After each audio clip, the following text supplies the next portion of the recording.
So growing up in the church, I would hear hymn after hymn about heaven. There was a lot of talk about heaven and hell and where you're going to go at the end of your life and what that looked like. And there was one song that really jumped out to me, which was, it had the chorus, "When we all go to heaven, what a glorious, glorious day that will be." For whatever reason, that stuck with me, that song and some of the sermons and theology of what I perceived, and maybe wrongly, but it just seemed like what was said was, and what was sung was, man, the world is terrible, life is terrible, everything's broken, we're all messed up human beings, but it's okay, because one day you're gonna die and go to heaven. One day it'll be fine, so just kind of put your nose down and get through it, because one day it'll be a glorious, glorious day. I don't know about you, but as I look at the world around me and I see broken marriages and broken finances, as I see health struggles, as I see our country divided, as I see couples who can't get along, as I see kids who are running away from home, as I look online and I see the stories of abuse, that's not really helpful news, is it? It's absolutely not hopeful news that one day you'll die and it'll get better. And I promise you, I really firmly believe that's not the good news.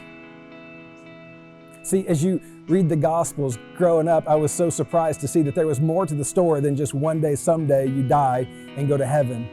What I discovered is this Jesus, who is God incarnate, came to earth, and it says in John chapter 4 that he came to redeem it. And he introduces this concept that he called the kingdom of heaven.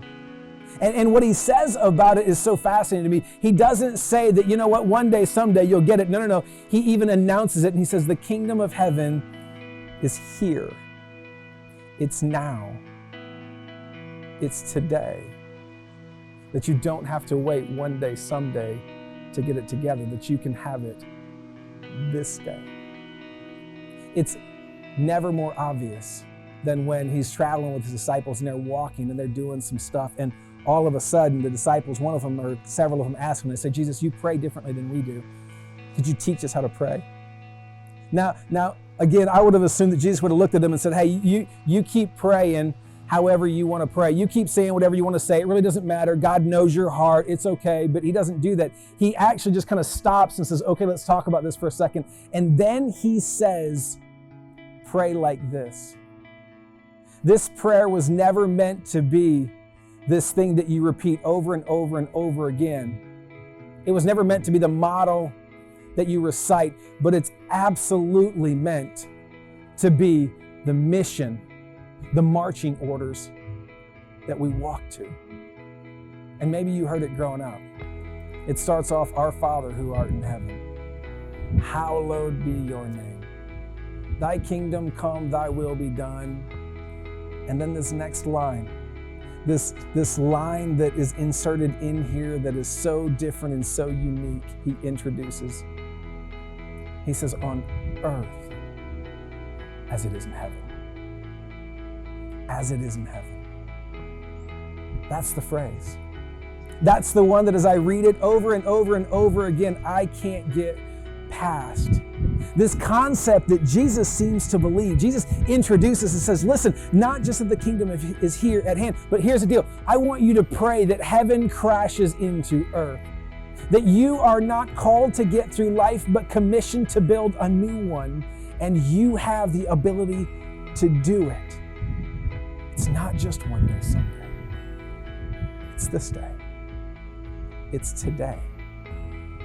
And so for us as a church, as I study that, as I reread it, as I go over it over and over and over again, I am so convicted that we are not meant to just simply observe the problems, but be part of the solution.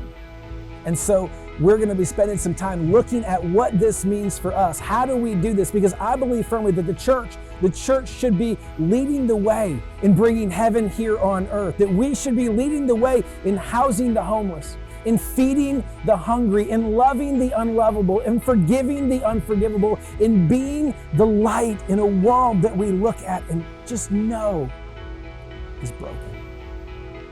That is who we're called to be. That is our mission, as it is in heaven.